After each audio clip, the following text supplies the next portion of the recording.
natuwa sa video na ibinahagi ni Vice Ganda sa kanyang TikTok. Kuha ang naturang clip sa labas ng studio at sa gitna ng bumubuhos na ulan.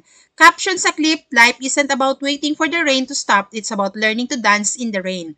Batid ng lahat ang dagok na kinakaharap ng It's Showtime family ngayon dahil susunod-sunod na reklamo at pagbabatikos. Ngunit naantig ang puso ng mga netizen sa paraan ng pagharap ng Showtime family sa mga dagok na ito. At sa kabila na naturang katuwaan, may isang basang-basa sa ulan. Heto, kilalanin.